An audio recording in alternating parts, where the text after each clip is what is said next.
یہ قرآن مجید ہے. قرآن مجید ترقی بالاتفاق جائز ہے.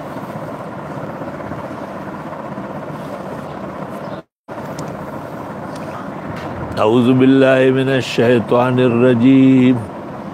بسم اللہ الرحمن الرحیم.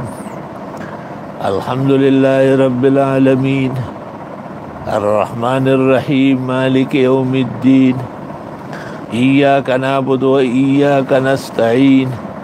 اہدنا الصراط المستقیم صراط الذین انعمت علیہم غیر المغضوب علیہم ولا الضالین. صحاح میں ابو سعید ابن معلا سے منقول ہے کہ انہیں پیغمبر نے کہا تھا لَأُعَلِّمَنَّكَ أَعْظَمَ سورہ، میں آپ کو قرآن کی بڑی سورت بتاؤں گا. جب آپ مسجد مبارک سے باہر نکلنے لگے تو ابو سعید ابن معلا نے آپ کو یاد دلایا. آپ نے فرمایا ہی الفاتحہ، اور آیت پڑھی وَلَقَدْ آتَيْنَاكَ سَبْعًا مِّنَ الْمَثَانِي وَالْقُرْآنَ الْعَظِيمَ. یہ 7 آیتیں دوہر اجر والی اور بڑا قرآن، یعنی قرآن کی بڑی عظیم سورتوں میں سے ایک سورت فاتحہ ہے. من المثانی سے امام اعظم ابو حنیفہ نے استدلال کیا ہے کہ فرضوں کی 2 رکعتوں میں قرات فرض ہوگی، اور بقیہ 2 یا 1 جیسے مغرب کا، اس میں اختیار ہے انشاء قرأ و انشاء سکت و انشاء سبح، حتی لو قرأ لا يسجد علیہ للسہو کما فی فتح القدیر لابن الکمال.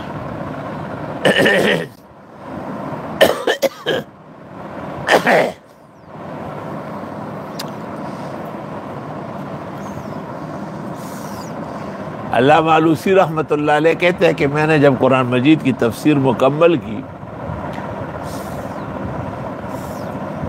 تو اس زمانے کے ترکیہ کے وزیر اعظم علی رضا پاشا وہ مجھ سے ملنے آئے، خیر خیریت دریافت کی اور پھر کہا کہ سنا ہے قرآن کی تفسیر جو شروع کی تھی پوری ہو گئی. میں نے کہا کہ تفسیر تو پوری ہو گئی. تو اس کا نام کیا ہے؟ کہا نام کے بارے میں بہت ہی فکر مند ہوں. کہا مجھے اس کی کچھ تفصیل بتا دیں گے کہ آپ نے اس میں کیا کام کیا ہے اور کیا علوم و فنون جمع کی. جیسے ہی میں بیان کرنے لگا اس نے کہا سمّے روح المعانی فی تفسیر القرآن العظیم و سب المثانی وَسَمَّاهُ عَلَى الْفَوْرِ وَبَدَاحَةُ ذِهْنِهِ تُغْنِيهِ عَنِ الْغَوْرِ. ایسے زمانے میں ایسے وزیر اعظم تھے جنہوں نے مفسر اہل سنت، جن کی نظیر کائنات تفسیر میں لا نظیر تفسیر مانی گئی، اس کا نام وزیر اعظم علی رضا پاشا نے رکھا ہے. فوراً کہا روح المعانی نے بھی کہہ دیکھا اور وَسَمَّاهُ عَلَى الْفَوْرِ، فوراً بتایا کہ سمّے تفسیر کا روح المعانی فی تفسیر القرآن العظیم و سب المثانی. وہی نام جو پیغمبر نے ابو سعید بن معلا کو بتایا تھا. عجیب صورت ہے. بخاری شریف میں تقریباً 22 جگہ یہ واقعہ موجود ہے. مختلف فضائل میں بھی ہے، اجارہ میں بھی ہے، اور مختلف امام بخاری کے جو تبویب ہے، کمال فن ہے، اس میں پھیلا ہوا ہے. جہاد میں بھی ہے اور مغازی میں بھی ہے کہ ابو سعید خدری رضی اللہ تعالیٰ عنہ بمعہ اصحاب کے کسی سفر میں تشریف فرما تھے. عرب دستور تھا کہ لوگ آس پاس آ کے رہنے والوں کا دریافت کرتے تھے کہ آپ کہاں سے آئے، کون لوگ ہیں، کہاں جا رہے ہیں اور کتنے دن یہاں قیام کریں گے، اور اس کے بعد آبادی سے کھانا آتا تھا۔ یہ نفوس قدسیہ، روئے زمین پر ملائک کی جماعت، ان کے قریب میں آٹھیری اور وہ ٹس سے مس نہیں ہوئے۔ یہ حیران تھے کہ عرب دستور کہاں چلا گیا۔ اتنے میں اس قبیلے کے سردار کو کہیں سے سانپ نے ڈسا۔ فَسَعَوْا لَهُ كُلَّ شَيْءٍ فَلَمْ يَنْفَعْهُ، بخاری۔ ہر طرح کوشش کی، کوئی آرام نہیں آیا۔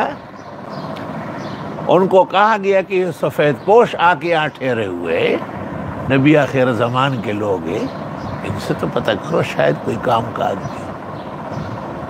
وہ لوگ آئے اور انہوں نے کہا کہ دیکھیں ہمارے امیر کو سانپ نے ڈسا ہے، ہم نے تو بڑی کوشش کی اور ہر طرح کے سپیرے اور دوائیں استعمال کی، امیر مرنے کے قریب ہو رہا۔ ابو سعید خدری رضی اللہ تعالیٰ عنہ نے کہا کہ میں جاؤں گا اور دم کروں گا، وہ فائدہ ہوگا، لیکن میں یہ پوچھنا چاہتا ہوں کہ عرب دستور کے مطابق ہماری مہمانی یہاں ضروری تھی یا نہیں؟ انہوں نے کہا ضروری تھی۔ کہ اتنے دن سے ہم ٹھہرے ہوئے ہیں، آپ نے پوچھا تک نہیں، لہذا آپ بھی ہمیں کچھ مقرر کریں گے تب جاؤں گا۔ چنانچہ انہوں نے فیصلہ کیا کہ ہم ایک ریوڑ بیڑ بکریوں کا دیں گے۔ اس کے بعد ابو سعید خدری رضی اللہ تعالیٰ عنہ صبح و شام بخاری میں 3 دن گئے۔ دم کرنا کوئی آسان کام نہیں ہے کہ مولوی صاحب والی دم ہو جائے، دم کام ہے، ھذا فعل عظیم و عجیب۔ 3 دن 3 صبح و شام ابو سعید خدری گئے اور وہاں ان کو دم کیا۔ امیر کو بالکل آرام آیا اور امیر نے کہا جو آپ نے طے کیا ہے اس سے زیادہ دے دیں۔ 3 روایتیں ہیں، ایک روایت میں ہے کہ 30 بکرے تھے، دوسری میں ہے کہ 80 تھے، سنن کی ایک روایت میں 120 ہے۔ علماء دین کہتے ہیں کہ 30 بڑے ہوں گے اور ان کے بچوں سمیت 80 ہوں گے، بعضوں کے بچے 2 3 ہوتے ہیں، وہ ملا لے تو 120 ہو جائیں گے۔ جب حضرت ابو سعید خدری یہ ریوڑ لے کے آئے تو صحابہ نے کہا اخذتا علی کتاب اللہ اجرا، یہ قرآن پر اجر لیا آپ نے؟ یہ اشکال تو پہلے ہو چکا ہے جو آپ خواندہ خواندہ قسم کے لوگ کر رہے ہیں۔ چنانچہ مدینہ منورہ پہنچ کر رسول مرسل نبی مکرم صلی اللہ علیہ وسلم کی خدمت میں عرض کیا۔ آپ نے ابو سعید سے پوچھا کون سی سورت پڑھی؟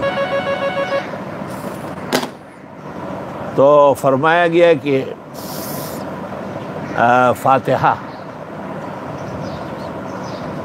اور آپ نے کہا بے شک اس میں ہر مرض کی شفا ہے، اور پھر فرمایا کہ یہ جو بیڑ بکری علی آپس میں بانٹو پورے لشکر میں، اور ساتھ یہ بھی کہا کہ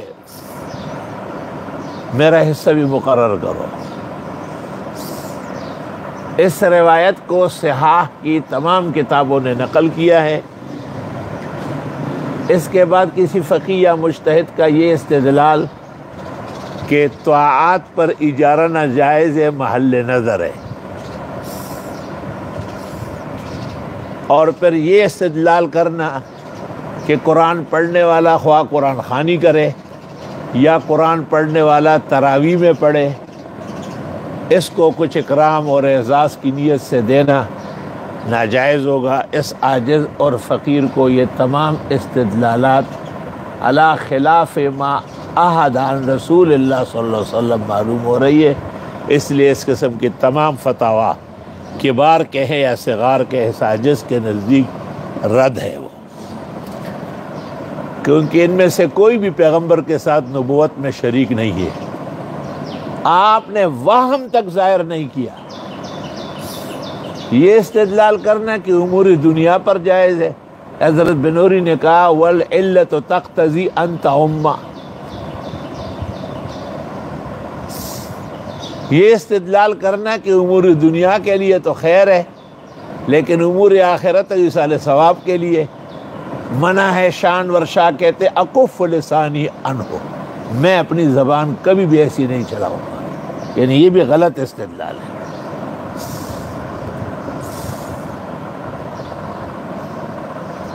ترمذی شریف میں ہے کہ جب پیغمبر نے تیس الفحل کو منع کیا کہ اونٹ اونٹنی کو چھوڑ دے یا بکرا بکری کو، اور اس کے بعد وہ کچھ انعام و اکرام کرتے، یہ تو آپ پیشاب بیچ رہے، انہوں نے کہا نحن نکرم، ہمارے یہاں اکرام کے طور پہ دیا جاتا ہے، آپ نے کہا جائز ہے۔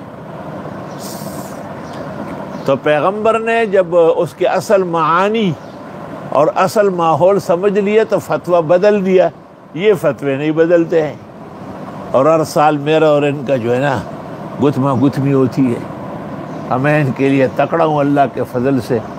یہ کبھی ایک بزرگ کا نام کہ یہ سارے بزرگ سر آنکھوں پر، میرے بھی بزرگ ہے، میرے بھی محترم ہے اور مکرم ہے، لیکن میں پیغمبر مرسل محمد مصطفیٰ احمد مجتبیٰ صلی اللہ علیہ وسلم کی صریح حدیث ایک لفظ یہ ہے ان خیر ما اخذتم علیہ اجرا کتاب اللہ، بہترین اجرت وہ ہے جو کتاب اللہ پر ملے، اور ان احق ما اخذتم علیہ اجرا کتاب اللہ، سب سے حقدار اجر تو وہ ہے جو قرآن پڑھے اور پھر ملے۔ تو قرآن خوانی پر لینا دینا صرف جائز نہیں، باعث ثواب ہے۔ تراویح کے حافظ کو کچھ لینا دینا صرف جائز نہیں، اس زمانے میں واجب کے درجے میں ہے، یقیناً اکرام ہے، اور اسی فتوی پر میں قائم ہوں اور قائم رہوں گا، اور ساڑھا پلہ بھاری۔ اللہ تعالیٰ جزائے خیر دے ندوے کے اس فقیہ کو جس نے القاموس فی الفقہ لکھا ہے، اور اس نے مانعین کے بھی ادلہ نقل کیے اور مجوزین کے بھی۔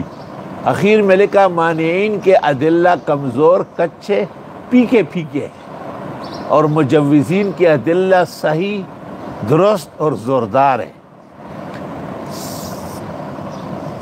علامہ آلوسی نے بھی روح المعانی کے اندر وَلَا تَشْتَرُوا بِآيَاتِي ثَمَنًا قَلِيلًا پر لکھا ہے کہ وَذَكَرُوا فِي الْمَنْعِ أَحَادِيثَ لَا تَصِحُّ، ممانعت کی حدیثیں صحیح نہیں ہیں، وَقَدْ صَحَّتِ الْأَخْبَارِ وَتَضَافَرَتْ أَقْوَالُ الْعُلَمَاءِ عَلَى جَوَازِ ذَلِكَ، صحیح احادیث اور علماء کے ہر دور کے اتفاق سے اس کا جواز معلوم ہو رہا ہے۔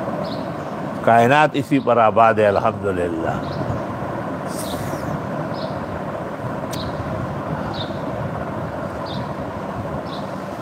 تو مفسرین قائل ہے، فقہا قائل ہے، محدثین قائل ہے، تو میں نہیں جانتا کہ اپنے بعض بزرگوں کو عند الفتاویٰ یہ حدیث مستحضر نہیں ہوئی تو معذور ہے، معاف ہے۔ اور میں نے آج تک کسی معتبر فقیہ، خواہ وہ دلی کے علماء ہو یا دیوبند کے حضرات ہو، جنہوں نے اس حدیث کے جواب دیتے ہوئے ممانعت کا فتویٰ دیا ہو۔ اس کی مثال ایسی سمجھ لی جائے، جس طرح جمعے کے دن فجر میں الف لام میم سجدہ اور سورۃ دہر پڑھنا سنت طریقہ ہے، لیکن بعض فقہاء نے لکھ دیا کہ کبھی کبھی چھوڑا کرے تاکہ فرض و واجب نہ سمجھا جائے۔ ان فقہاء نے جو یہ بات کہی وہ اس لیے کہ معجم الصغیر طبرانی کی جلد 1 صفحہ 80-81 عبداللہ ابن مسعود کی روایت ان کو نہیں ملی، جس میں ہے وَكَانَ يُدِيمُ ذَلِكَ، اور یہ ہمیشہ پڑھتے تھے امام طحاوی نے کہا کہ جمعے میں اعلیٰ بھی پڑھا گیا، غاشیہ بھی، جمعہ بھی، منافقون بھی، قاف بھی، قمر بھی، تو یہاں بھی پڑھا ہوگا۔ لیکن ہمارے بعض معتمد مدرسین نے جواب دیا کہ اوسع علماً ابو جعفر طحاوی ہے، لیکن آپ کے پاس بھی کوئی روایت نہیں ہے، صرف قیاساً کہہ رہے ہیں۔ لہٰذا پیغمبر نے جمعے کی فجر میں سجدہ الدہر جب پڑھی ہے تو ناغہ نہیں کیا ہے۔ چنانچہ جمال الدین ذیلئی رحمۃ اللہ علیہ نصب الرایہ 4 جلدوں والا، جلد 2 صفحہ 6 پر لکھتے ہیں ففیہ سنتان، جمعے کی فجر میں الف لام میم سجدہ و دہر پڑھنے میں 2 سنتیں ہیں، قراءتہما والدوام علیہ۔ اور مولانا عبدالحی صاحب لکھنوی السعایہ میں لکھتے ہیں جن بزرگوں نے کہا کبھی کبھی ناغہ کرے، فَكَأَنَّهُمْ لَمْ يَبْلُغْهُمُ الْخَبَرُ، گویا ان کو یہ حدیث کان یدیم ذالک نہیں پہنچی، والحمدللہ علی ھذا۔ اس طرح جتنے بزرگوں نے ہندوستان کے یا دیوبند کے یا بعد کے اکابر و صالحین نے، متقین اور پارساؤں نے قرآن کریم کے سلسلے میں عذر و احتیاط کچھ پابندی لگائی، اس عاجز اور فقیر کے خیال میں وہ اس حدیث سے ماوراء باز ہے، اس لیے لا یلتفت الیہ ولا یعمل بہ۔ رہ گئی یہ بات کہ ابن عابدین نے ایک کتاب لکھی ہے شفاء العلیل وبل الغلیل فی ابطال الوصیۃ بالختمات والتحالیل۔ ابن عابدین سے اس میں سینکڑوں زیادات ہوئی، وہ افراط و تفرید کا مرتکب ہے، اس لیے شاہ انور شاہ کہتے ہیں کہ اس نے سرے سے بے اور شراء کو سمجھا ہی نہیں۔ در مختار میں جو بے و شراء کی تعریف ہے اس کے مطابق قرآن کریم پڑھنا، خواہ قرآن خوانی ہو یا تراویح میں ہو، اس پر لینا دینا جائز معلوم ہو رہا ہے۔ دیکھیے حضرت شاہ صاحب کی توجیحات فضل الباری مولانا عبدالرؤوف والی میں، اور جلد 5 میں حضرت شاہ صاحب کہتے ہیں کہ ضرورت کیا تھی فقہاء کو کہ اس کو کتاب الاجارہ میں لا رہے تھے، یہ اجارہ ہے ہی نہیں، اس پر اجارے کا کوئی تعریف صادق ہی نہیں آ رہی ہے، یہ تو باب المروت والصلہ ہے۔ بزرگان دین، علماء، طلباء، قرآن سنانے والے حفاظ، قرآن شریف کے پارے پڑھنے والے طلباء و عوام، یہ تو ان کے ساتھ احسان ہے۔ هل جزاء الاحسان الا الاحسان ولا تنسوا الفضل بینکم۔ چونکہ اس دوران عزیزم حافظ قاری محمد انور شاہ بھی آ کے بیٹھ گیا، اس لیے ایک طرفہ تماشا سناتا ہوں۔ طرفہ تماشا یہ ہے کہ ابن عابدین کے استاد طحطاوی، جس کے در پر بھی حاشیہ ہے 12 جلدوں میں، اور مراقی پر بھی حاشیہ ہے، علامہ ابن عابدین کہتے ہیں کہ میری کتاب شفاء العلیل وبل الغلیل فی ابطال الوصیۃ بالختمات والتحالیل دیکھ کر امام طحاوی نے کہا کہ آفرین، آپ نے حق ادا کر لیا اور بزرگوں کو اور مسلمانوں کو ایک ورط غفلت سے بچایا۔ یہ غزو، یہ میدان طحطاوی موجود ہے کتاب الاجارہ میں، اس نے قطعاً ابن عابدین کی تعریف نہیں کی، بلکہ اس نے منع کیا ہے کہ اس کو ناجائز کہنے والے غلطی پر ہیں۔ البتہ اس نے 2 تاکیدات کی ہے، ایک تو یہ کہ نیت اکرام کی ہو، اور دوسری تاکید یہ کہ کم نہ دیا جائے، زیادہ دیا جائے۔ فَلَا تَشْتَرُوا بِآيَاتِي ثَمَنًا قَلِيلًا۔ تو معلوم ہوتا ہے کہ علامہ ابن عابدین اعلی اللہ مقامہ، جو ہمارے فتوے کی زینت بھی ہے اور ضرورت بھی ہے، مگر بندہ بشر ہے۔ شفاء العلیل وبل الغلیل فی ابطال الوصیۃ بالختمات والتحالیل میں اس نے کچھ افتراعات اور جعلیات جمع کی ہے جس کی واضح و زندہ تابندہ مثال طحطاوی کا اپنا نظریہ، اپنی کتاب حاشیہ در میں ہے، اور وہ کہتے ہیں کہ میری بڑی تعریف کی ہے، بڑی دعائیں دی۔ وہ کدھر ہے وہ دعائیں اور تعریفیں؟ کتاب میں تو نہیں ہے۔ اس لیے کہا جاتا ہے کہ امام الاثر محدث کبیر، آیت من آیات اللہ، حضرت اقدس مولانا محمد انور شاہ صاحب رحمۃ اللہ علیہ فرمایا کرتے تھے کہ مجھے ابن عابدین کے تفقع نامنظور ہے۔ ایسی فحش غلطیاں ہم جیسے ایک طالب علم وہ پکڑ رہا ہے، تو وہ عالم جو بحر ذخار تھے اور وہ عالم جو امت میں منفرد آئے ہیں، اور وہ عالم جس کے سامنے فقہ، حدیث، تفسیر، آثار و اخبار ایسے پڑے ہوئے تھے جیسے مٹھی میں کسی کا ہو۔ اللہ جانے کہ کتنے مقامات ہیں جو علامہ ابن عابدین کے محل نظر ہے۔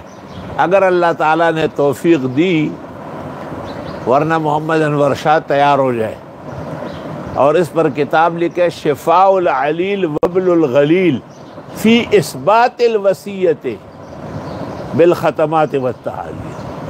ابطال پذیوری کا فی اثبات الوصیت والختمات والتعالیل۔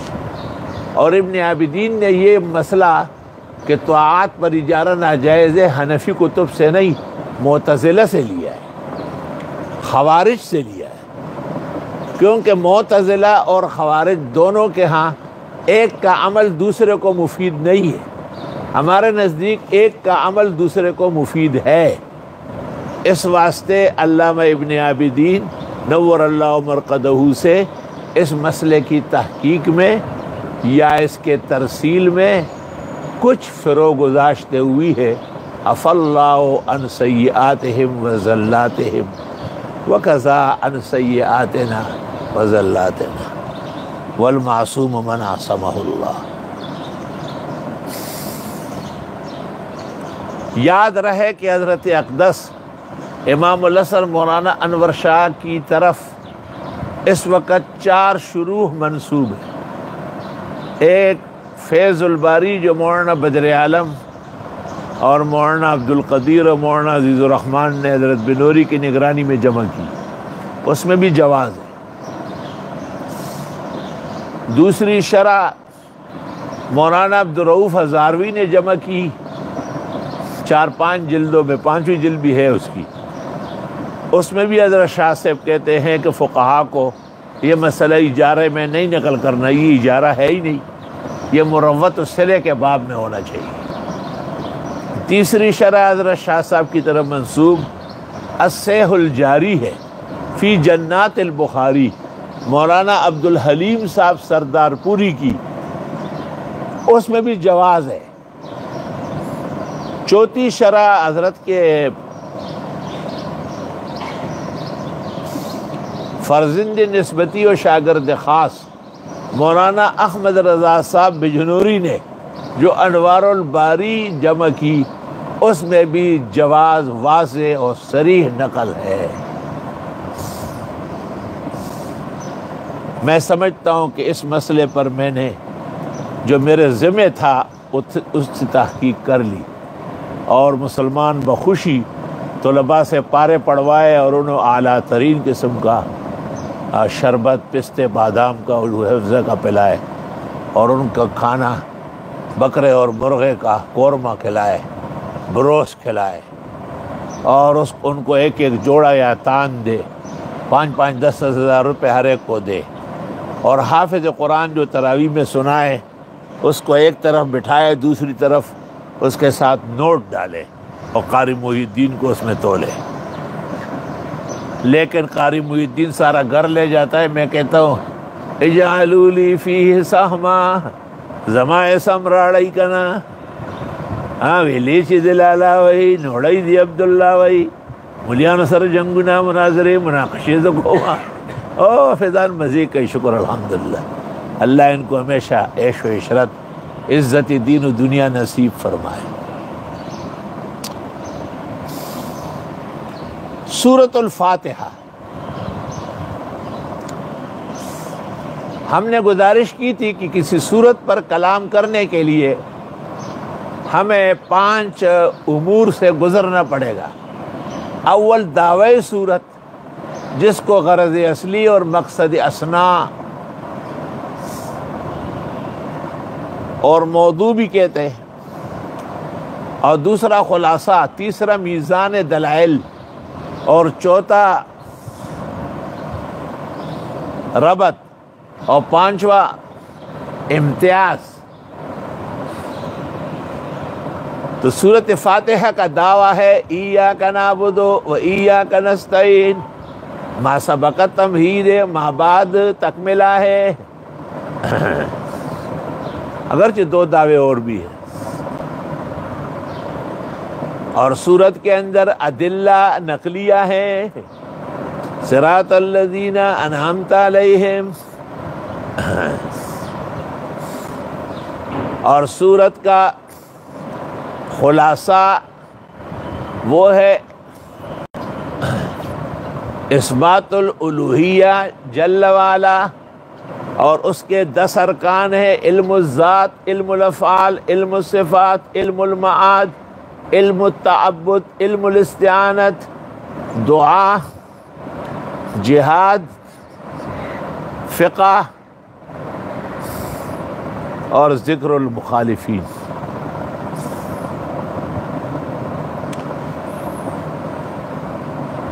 یہ صورت ممتاز ہے کہ یہ ان 5 میں سے ہیں جن کی ابتدا اللہ کے حمد و شکر ثناء عظیم سے ہے،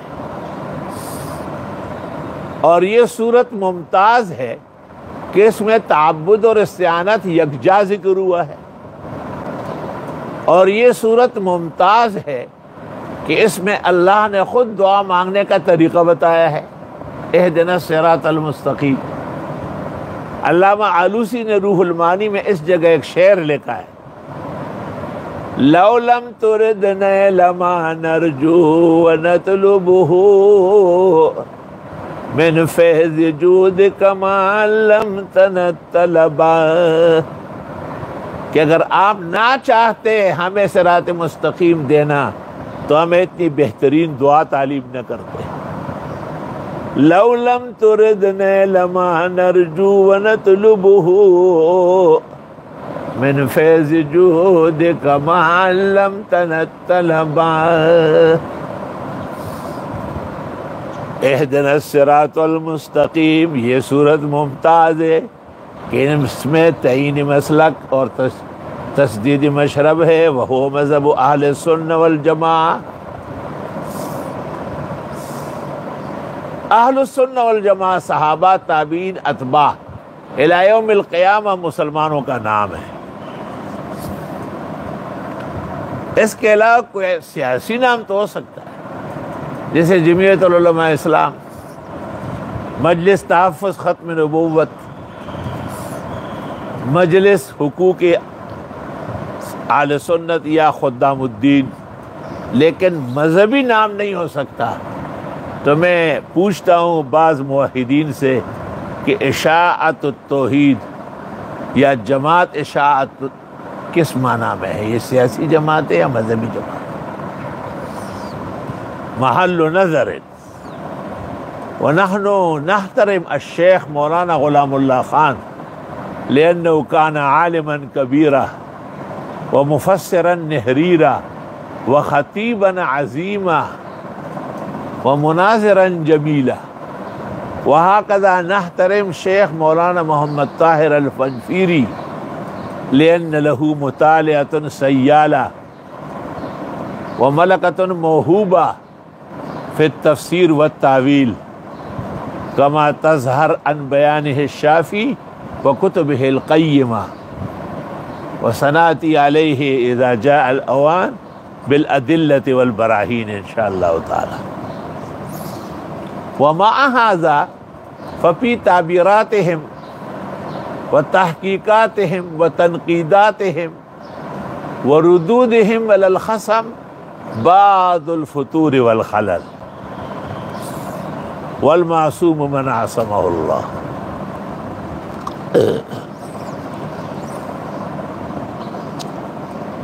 بسم اللہ الرحمن الرحیم الحمد للہ رب العالمین الرحمن الرحیم مالک یوم الدین ایاک نعبد و ایاک نستعین اہدنا الصراط المستقیم صراط الذین انعمت علیہم غیر المغضوب علیہم ولا الضالین آمین۔ آمین کے معنی اللہم استجب۔ اتفاق ہے کہ یہ عجمہ ہے، قرآن میں سے نہیں ہے، قرآن کے آداب میں سے۔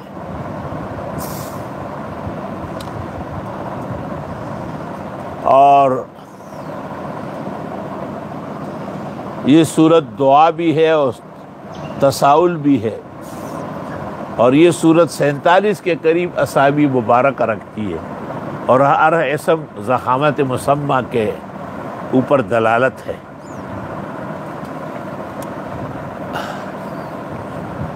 اس میں اہدنا الصراط المستقیم میں تعین مسلک کا ہے اور تسدید مشرب کا ہے۔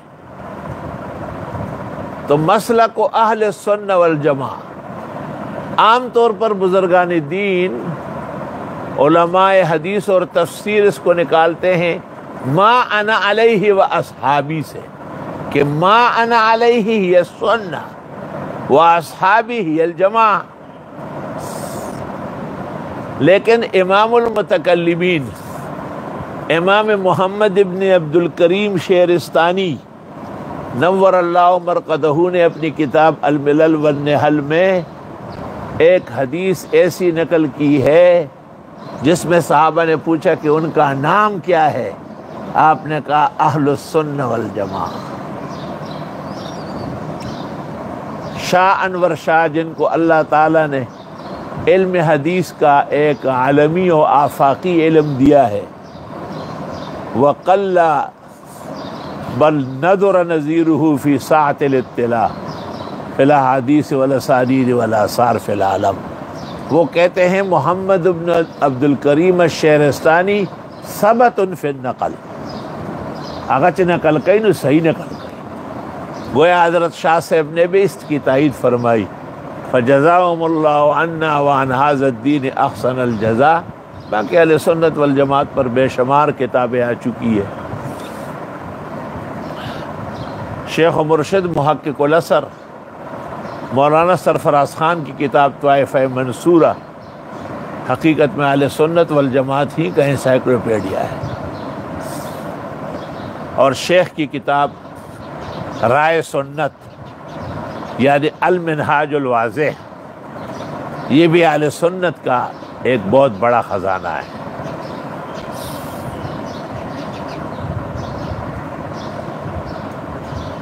اس سے پہلے ہماری یادداشت میں مولانا عبدالحق حقانی کی کتاب ہے عقائد الاسلام، جس میں حضرت الاستاذ مولانا لطف اللہ کے والد مولانا عبدالحق صاحب قادری جہانگیروی کا بھی ذکر ہے، کیونکہ وہ مولانا عبدالحق حقانی کے استاذ تھے۔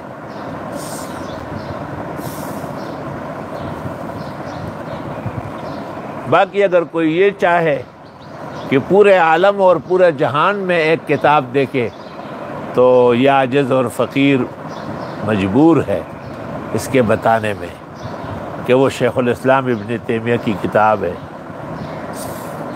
منہاج السنت النبویہ فی رد الشیعہ والقدریہ، جو 2 ضخیم جلدوں میں 4 اجزاء میں تھی، پنجپیر مولانا صاحب نے سہیل اکیڈمی سے چھپوائی تھی، لیکن آج کل بلاد عرب کے علماء نے اس پر تحقیق کی، 9 جلدوں میں ہو گئی، اور اکثر علماء دین کو پیش کرتے۔ چائے ویلا ہے آپ کے لیے؟ جس کو بھی نیند آ رہی ہو چائے منگوائے، خادمین تیار رہے، کیونکہ درس تو آج طویل ہے۔ تو فاتحہ پر تو اتنی بحث ہو سکتی ہے کہ یہ موجودہ عمر جو میری ہے یہ ختم ہو جائے گی، اور بہتر ہے کہ ہم اس کو اسی جگہ اختتام کو پہنچائیں، اور ساتھ ساتھ بیان ہوتے رہیں گے انشاءاللہ۔ آگے سورۃ بقرہ ہے اور علی تحقیق مدنی ہے، 286 آیات اور 40 رکوع پر مشتمل ہے۔ یہ سورت اول ما نزل بالمدینہ المنورہ ہے اور نزول نمبر اس کا 87 ہے، یعنی اس سے پہلے جو 86 صورتیں ہیں وہ مکہ مکرمہ میں نازل ہوئی، تو 87 سے 114 تک کتنی ہوئی؟ وہ سب کے سب مدنی صورت ہے، اور مکی و مدنی کی تفصیل ہم کل کر چکے ہیں۔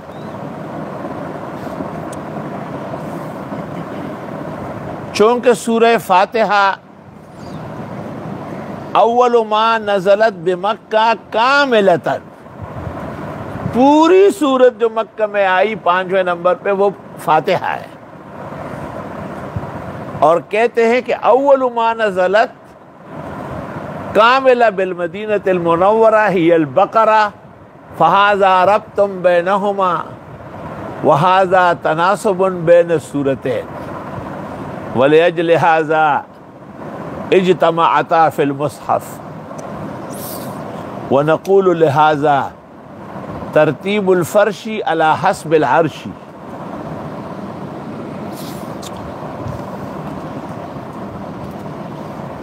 دوسری بات یہ ہے کہ سورۃ بقرہ متشابہات سے شروع ہے، جس کو مقطعات کہتے ہیں، الف لام میم حامیم عین سین قاف، الف لام را الف لام میم۔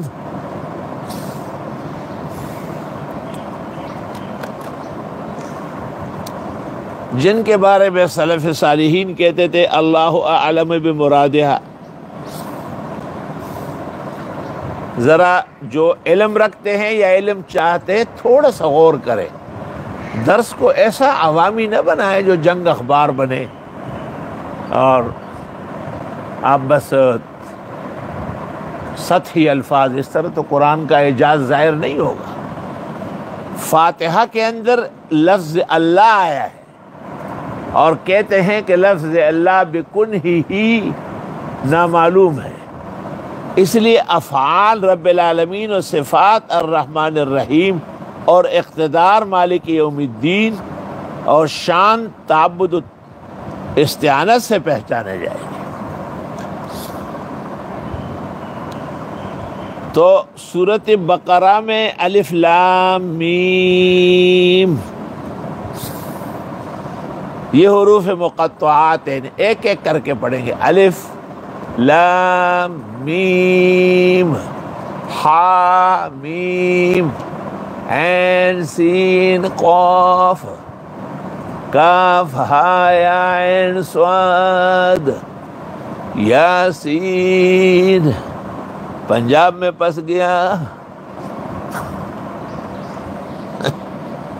آپ پسے ہوئے جو خوشحال لیں۔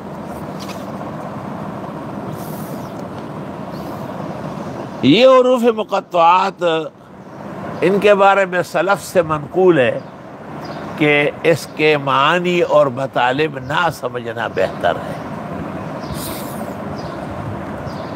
جس طرح ایک امتحان ہوتا ہے علم کا، ایک امتحان ہوتا ہے علم سے احتراز کرنے کا، جیسے تقدیر کے مسائل قدرت الہی ہے، وجود جل وعلا ہے، شیطان کئی قسم کے وسوسے ڈالے گا۔ باقی بعض بزرگان دین جیسے مجدد سے منقول ہے اور شاہ ولی اللہ سے کہ حروف مقطعات کا تعلق علم اللہ سے ہے اور آیات محکمات کا تعلق علم العباد سے ہے، اور پھر وہ یہ اس طرح اظہار کرتے ہیں کہ ہمیں یہ علم حاصل ہے، تو ہم اس بارے میں صرف یہ گزارش کر سکتے ہیں کہ اللہ تعالیٰ نے ان حروف اور ان کے بارے میں جو اطمینان قلب ان کو عطا کیا تھا اس کو وہ سمجھتے ہیں کہ نحن نعرفها۔ ایک شخص نے یہ بھی لکھا ہے کہ جب قرآن نازل ہو رہا تھا تو ان حروف کے معنی مطلب معلوم تھے، آہستہ آہستہ ختم ہو گئی. یہ بہت نامناسب بات ہے. قرآن نے زندگی بخشی ہے یا قرآن کے نزول کے بعد چیزیں ختم ہوتی جا رہی ہیں؟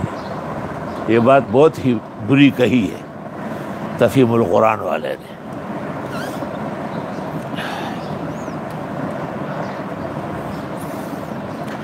بعض علماء دین نے کہا ہے کہ الف لام میم اس کے معنی اور مطالب تو یقیناً نامعلوم ہے، لیکن ان کی مناسبات معلوم ہو سکتی ہے. جیسے لفظ الف اللہ تعالیٰ کی طرف اشارہ ہے، لام جبریل کی طرف، میم محمد کی طرف. یعنی اللہ انزل القرآن بواسطۃ جبریل علی محمد صلی اللہ علیہ وسلم. کوئی شک بھی نہیں ہے اس میں کہ اچھی مناسبت ہے. ولیکن لیس ھذا معنی للحروف المقطعات. ہمارے استاد محترم حضرت اقدس مولانا عبدالحنان سے فرماتے تھے کہ الف اول لام لازم میم مومن. اول لازم ہے کہ مومن عقیدہ رکھے ذالک الکتاب لا ریب فیہ، کہ اس کتاب میں کوئی شک نہیں.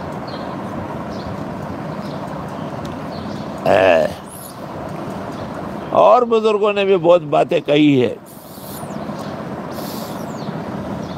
سورۃ بقرہ ابتدا میں 100 آیات ہے، توحید پر مشتمل ہے. 101 سے 76 تک رسالت مع شبہات ہے، اور 177 سے آگے جہاد ہے. یا ایھا الذین آمنوا انفقوا مما رزقناکم من قبل ان یأتی یوم لا بیع فیہ ولا خلال ولا شفاعۃ ولا خلۃ ولا شفاعۃ والکافرون هم الظالمون.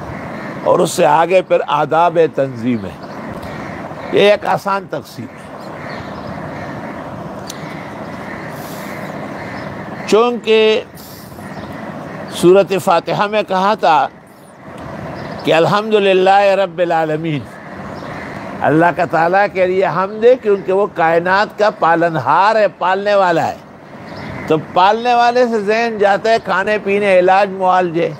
فرمائے نہیں، اصل بات تو روحانی تربیت ہے، علوم نبوت کا نزول ہے، ہدایت کے سرچشمے ہے. اور وہ ذالک الکتاب، یہ کتاب ہے جس کے اندر کوئی شک نہیں. یقیناً دنیا میں توریت بھی رہی ہے، لیکن یحرفون الکلم عن مواضع کا مصداق ہے. زبور و انجیل کا بھی یہی حال ہے، صحف کا بھی پتہ نہیں چلا.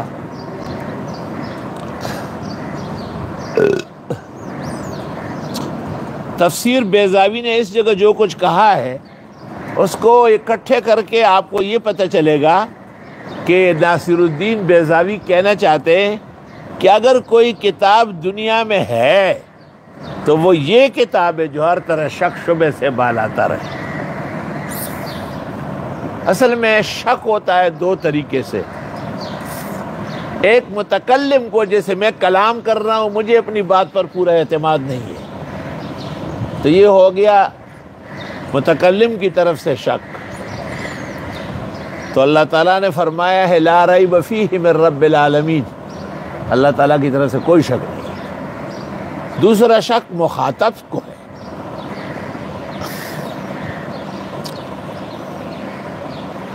اور اس کے لیے فرمایا کہ اگر تم شک میں ہو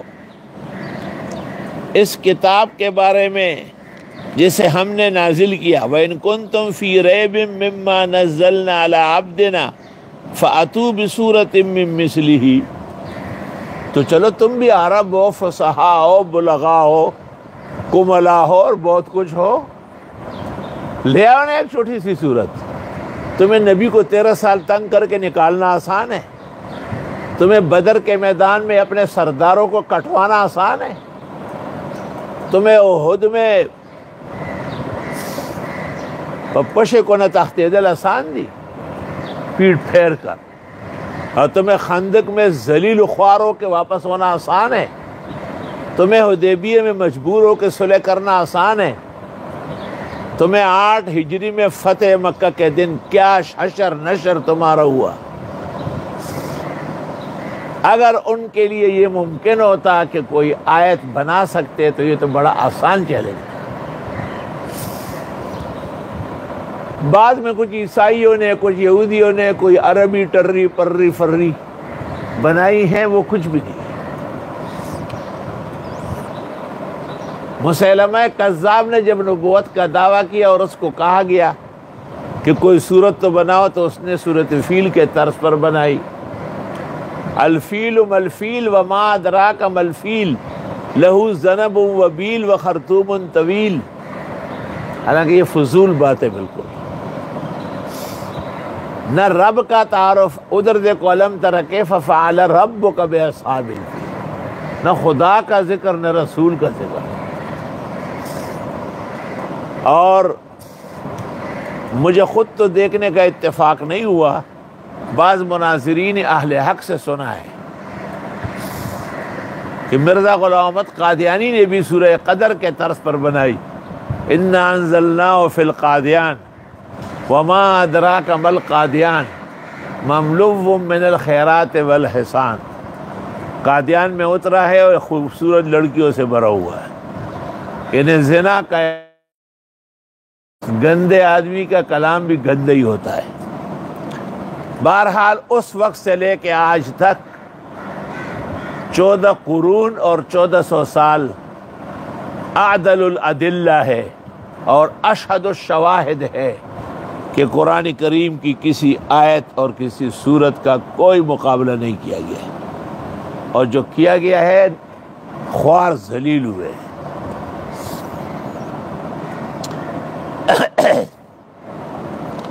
الف لام میم ذالک الکتاب، ذالک دور کے لیے آتا ہے، لیکن جب قریب کے لیے آئے تو پھر اس کی عظمت بتاتی ہے۔ جیسے آپ کہتے ہیں یہ وہ شخص، یہ دیکھو یہ وہ شخص ہے، یہ وہ ہستی ہے، تو ذالک اس لیے آئے، ھذا نہیں آئے۔ کتاب کے معنی مجموعہ، اور لا ریبہ اے لا شک، وہم فی ریبہم یترددون، ریب اصل میں شک سے بھی کم درجے کا ہے، جس کو ہمارے ہاں اردو میں کہتے ہیں کٹکا۔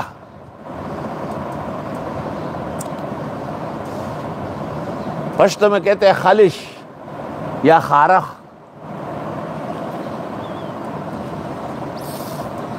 یہ وہ کتاب ہے جس میں کوئی شک ہی نہیں ہے۔ واہ بھائی واہ، بخاری کتاب ہے مگر شک تو ہے۔ مسلم، ترمذی، ابو داؤد، نسائی، الحتہ فی ذکر سیاہ ستہ میں دیکھو نواب کیا لکھ رہے ہیں، التاج المقلل میں کیا لکھ رہے ہیں، اجالہ میں شاہ عبدالعزیز، اور فوائد مجموعہ میں عبدالحلیم چشتی۔ تو مخلوق کی لکھی ہوئی کتابیں یقینی طور پر کچھ کمی و زیادتی کی مرتکب تو ہو سکتی ہے۔ تو الف لام میم اللہ اعلم بمرادہا، ذالک الکتاب، یہ وہ کتاب ہے، لا ریب فیہ، کہ کوئی شک نہیں اس میں، ھدی للمتقین، سرتاپا ہدایت ہے پرہیزگاروں کے لیے۔ اس پر اشکال ہے کہ متقی تو پہلے سے نہیں، اس کے بعد متقی بنتا ہے، لیکن اگر یہ اشکال ہو تو آگے جا کے دفع ہو چکا ہے، ھدی للناس۔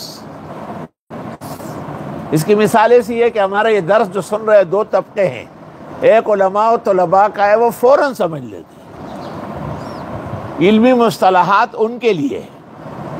کچھ بھائی ہمارے، بہن، دوست، قدردان، وہ ذرا دیر سے سمجھنے والے ہیں، وہ عوامی طرز کے ہیں، تو وہ دیر سے سمجھ لیں گے۔ ھدی للناس وہ آگے جا کر ہے دوسرے پارے میں، خوش بخبرہ۔ تو جو لوگ اول درجے میں سمجھتے ہیں اس کو کہتے ہیں ھدی للمتقین، اور جو ذرا سوچ سمجھ کے ماحول کو دیکھ کر، احوال کو سن کر پھر تفصیل سے سمجھتے ہیں، ان کو کہتے ہیں ھدی للناس۔ تو قرآن خصوصی ہدایت کا بھی باعث ہے اور عمومی ہدایت کا بھی باعث ہے۔ بعض حد سے بڑھنے والا تبلیغی مبلغ بے لگام، وہ ایک کیسٹ میں کہتے ہیں کہ قرآن میں ہدایت نہیں ہے۔ تو قرآن میں ہدایت نہیں ہے تو یہ جملہ آپ کی زبان پر آیا کیسے ہے؟ اور اس جملے کے بارے میں بعد آپ مسلمان کہاں ہیں؟ اگر اس تو ایسا ہے جس طرح کوئی کہے کہ قرآن خدا کی کتاب نہیں ہے۔ مجھے بڑی حیرت ہے علماء دین پر کہ وہ ایسے ناکارہ حرکات پر خاموش ہوتے ہیں، اور پھر جب ہم خبر لیتے ہیں تو وہ بھی محسوس کرتے ہیں۔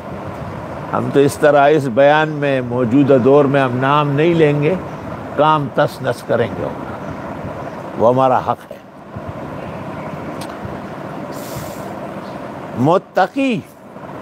متقی کے معنی التقوی هو الاجتناب عن الہوا۔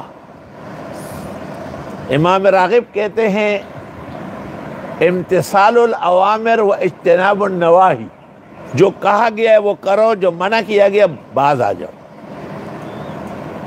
اور اس سے ایک اور درجہ ہے ورع، احتیاط۔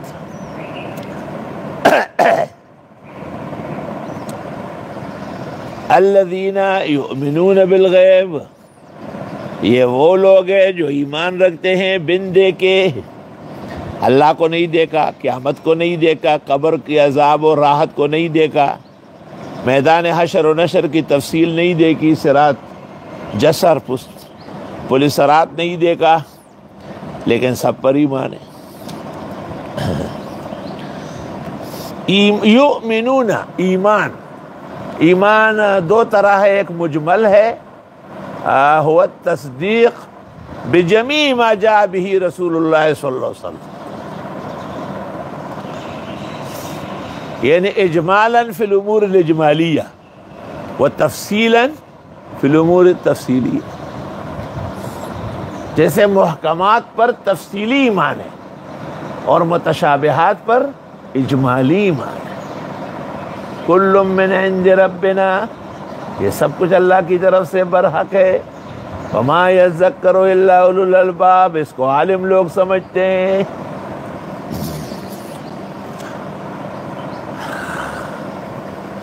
یہ وہ لوگ ہیں جو ایمان رکھتے ہیں بن دیکھی چیزوں پر۔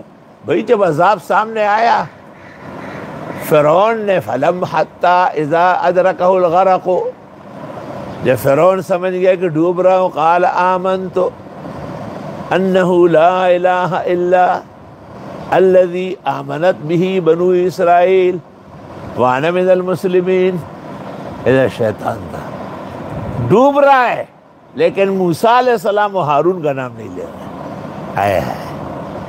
اللہ نے کہا الآن، اب ایمان لاتا ہے، وقد عصیت قبل، آپ تو بڑا سرکش تھے، وکنت من المفسدین، اليوم ننجیک ببدنک لتکون لمن خلفک آیہ، والتفصیل والتفسیر یاتی فی سورۃ یونس انشاءاللہ تعالی۔ الغیب ما غاب عن عینیک، فقہ اللغہ والسر العربی، غاب یغیب ہمارے حساب سے مغیبات ہے، اللہ تعالیٰ کے لیے تو سب کے سب شواہد ہیں۔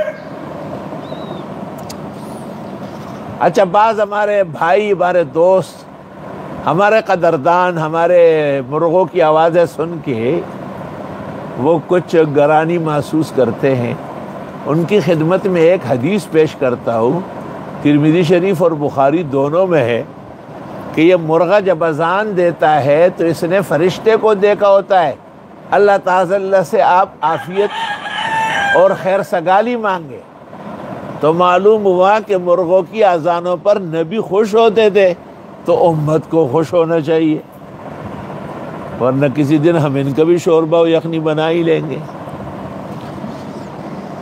ناظم اعلیٰ نے اس دن ایک حدیث دکھائی ہے مشکات جلد ثانی ذبائح میں، کیا آپ نے فرمایا اس کو کیوں ذبح کرتے ہو؟ یہ تو آپ کو نماز کے لیے جگاتا ہے، یعنی اس کا نام مؤذن بھی پیغمبر نے رکھا ہے۔ اور اس سے اس عاجز اور فقیر نے یہ استدلال کیا ہے کہ سحر، آسیب، سفلی، جادو، ٹوٹکا، یہ جتنے شیطانی علوم ہیں یہ بغیر شیطان کے کامیاب نہیں ہوتے۔ اور حدیث میں جس جگہ فرشتہ ہوتا ہے وہاں سے شیطان بھاگ جاتا ہے۔ تو مرغے کا اور پھر سفید رنگ کے مرغے کا درس تفسیر بلے آن لائن کیوں نہ ہو، اس کے آس پاس اس کا کوکوکو وہ کوکوکو۔ آپ کو کیا پتا ہے کہ اس وقت کوئی ظالم، کوئی ساحر، کوئی جادوگر، کوئی بدتمیز کائنات کا سحر کر رہا ہے۔ یہ کیا بات ہوئی ہے بھائی؟ تفسیر کا وہ اغڑم دغڑم عظیم الشان رش پاکستان بھر کا عظیم مجمع وہ نہیں ہے، تو اب آن لائن شروع ہو گیا۔ اس کو آن لائن سے روکنے کی کوشش کی گئی۔ کل جو میں نے درس دیا ہے 20 منٹ کا، ایسا دیا ہے جیسے مردہ دے رہا ہو، لیکن میرے مزاج میں اور مذہب میں جہاں تک ہو سکے میں ناغہ نہیں کروں گا انشاءاللہ۔ تو وہ اپنی ڈیوٹی کر رہا ہے، آپ اپنی ڈیوٹی کریں۔ یاد رکھنا یہ گپ شپ نہیں، یہ رسول اکرم کی وحی ہے کہ مرغہ جب اذان دیتا ہے، کہتے چوتھے آسمان میں ایک مرغہ ہے، وہ اذان دیتا ہے، پھر روئے زمین کے مرغے شروع ہو جاتے ہیں۔ اللہ تعالیٰ نے اس کی اس آواز میں یہ خیر و برکت ڈالی کہ یہ اس وقت اذان دیتے ہیں جب ہر طرف ملائک بیٹھے ہیں، اور ملائک اس درس میں نہیں آئیں گے تو کس میں آئیں گے؟ پھر وہ کورونا وائرس والوں کے ہاں آئیں گے۔ اس لیے جو لوگ گرانی محسوس کرتے ہیں، پیغمبر مرسل کی حدیث ترمذی اور بخاری کی سننے کے بعد ان کا سینہ ٹھنڈا، ان کی آنکھیں روشن، ان کا مستقبل باغ و بہار ہونا چاہیے۔ الف لام میم ذالک الکتاب لا ریب فیہ ھدی للمتقین الذین یؤمنون بالغیب۔ یہ وہ لوگ ہیں جو ایمان رکھتے ہیں بن دیکھی چیزوں پر۔ پیغمبر نے فرمایا ایک موقع پر، صحیح مسلم اور مسند احمد میں، حل تدرون اخواننا، میرے بھائیوں کو جانتے ہو؟ صحابہ نے کہا ہم ہیں۔ کہا انتم اصحابی، کہا فرشتے ہوں گے، کہا ہم ملائکۃ اللہ۔ پھر کون ہے میرے بھائی؟ فرمائے اخواننا الذین یاتونا بعدنا لم یرونا ویؤمنون بنا، ہمارے وہ بھائی جو ابھی تک آئے نہیں اور وہ ہم پر پختہ اور پکا ایمان رکھیں گے۔ تو ایمان بالغیب اصل امتحان مومن ہے۔ یہ وہ لوگ ہیں جو ایمان رکھتے ہیں بن دیکھی چیزوں پر۔ صرف ایمان کا کیا مطلب ہوتا ہے کہ اس شخص نے ایمان رکھا ہے؟ وَيُقِيمُونَ الصَّلَاةَ، وہ قائم کرتے ہیں نماز۔ یہ نماز اور ایمان بخاری کیا تو ہم مانا ہے، وَمَا كَانَ اللَّهُ لِيُضِيعَ إِيمَانَكُمْ، بخاری کہتے ہیں صلاتکم، لأن من ضاعت صلاته فكأنما ضاع إيمانه، والمسألة طويلة الذيل بين المتكلمين والفقهاء وهؤلاء المحدثين، وقد رجحنا الراجح في أوائل كتاب الإمام بخاری الحمدللہ۔ نماز قائم کرتے ہیں، صرف نماز پڑھ پایا نہیں۔ ہمارے ایک ماموں تھے، اللہ غری کے رحمت کرے، مسجد میں داخل ہوئے، جماعت کھڑی تھی، اللہ اکبر اور رکوع میں چلا گیا۔ میں نے کہا ماما آپ نے دروازے سے رکوع کیا؟ بیا برانے احسان نیخشوے اکانا۔ میں نے کہا کہ آپ نے دروازے سے رکوع شروع کیا؟ تو وہ امام صاحب جو تھے ان کا بان جاتا مولانا احسان اللہ کا، پھر تو وہ سیدھا ہو جاتا۔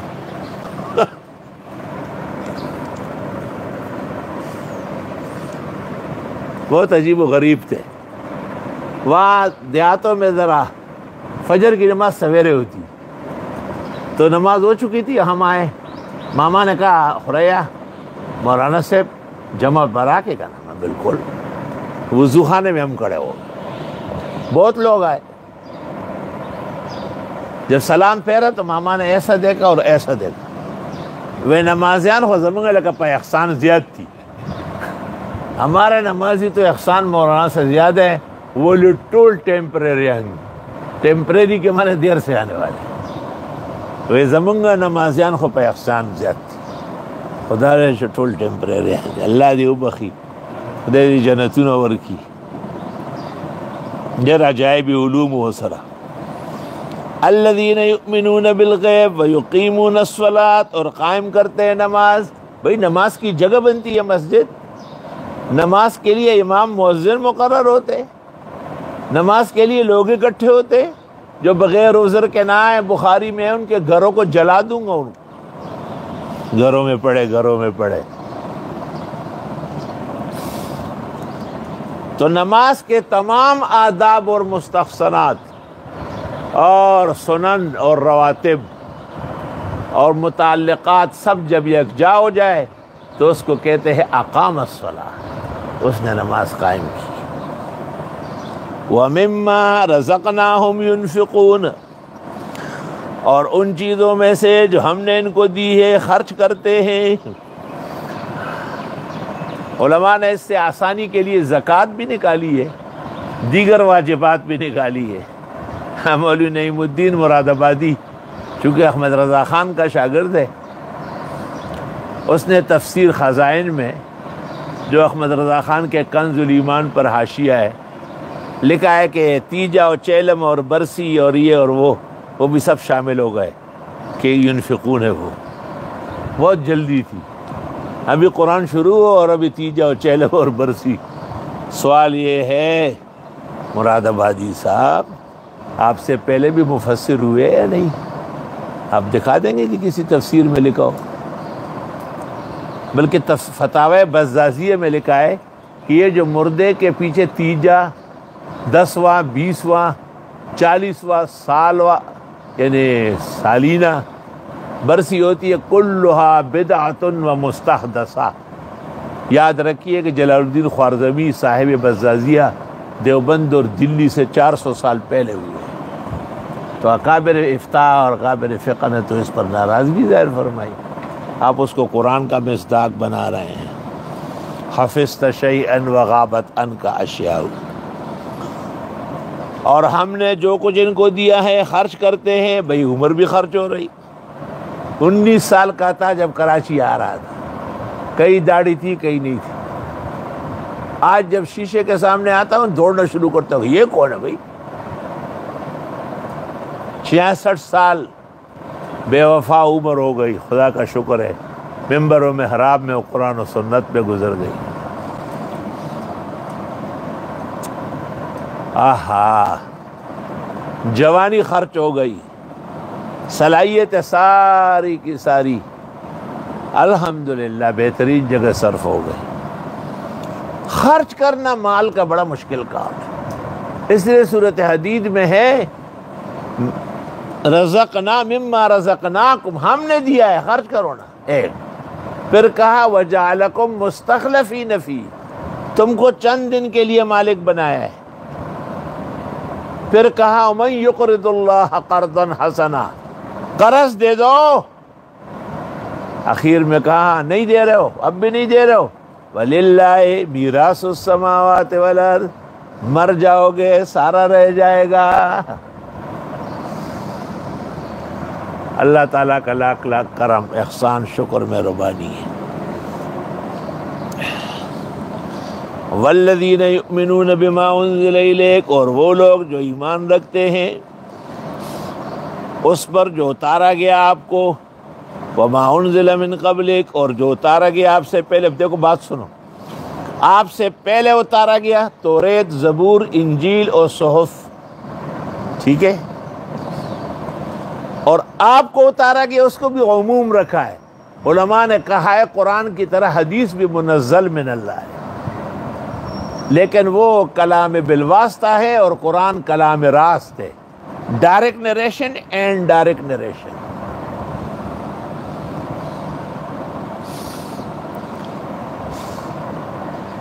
مرزائی اس میں پس گئے تھے اسمبلی میں، تو انہوں نے کہا وَبِالْآخِرَةِ هُمْ يُوقِنُونَ، آخرت مراد ہے، اس سے مرزا مراد ہے. ایسے کوئی جیسے کوئی کہے فلاں کا نام کیا ہے کہ آپ کہے گلشن اقبال، اب یہ کوئی ماننے والی بات ہے؟ مفتی محمود صاحب نے کہا وَبِالْآخِرَةِ هُمْ يُوقِنُونَ، اس سے مرزا صاحب مراد ہے.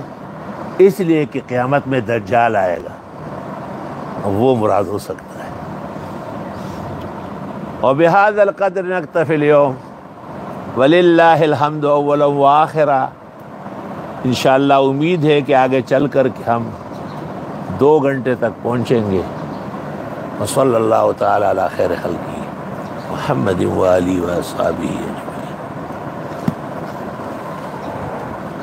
یا رب ہم فقیر و عاجزوں کی تفسیر آسان فرما، اپنی رضا و خوشنودی کے مطابق بنا، پیغمبر مرسل کے عہد و پیمان، آپ کے احادیث اور اسلامی فقہ کے عین مطابق اللہ کسی کی موافقت اور مخالفت خالص رضا الہی کے لیے عطا فرما۔ یا اللہ ملک سے اور پورے عالم سے وبا دور فرما، یہ ناکارہ جراثیم اور مہلک بیماری ختم فرما۔ یا اللہ اسلامی ملکوں کو، کلمگو مسلمانوں کو، پاکستان کے چپے چپے کو، انسان و حیوان کو، خاص کر دینی مدارس، علماء، طلباء، بھائی کو اور کراچی کو خدائے ہر طرح امن و امان اور سلامتی نصیب فرما۔ صلی اللہ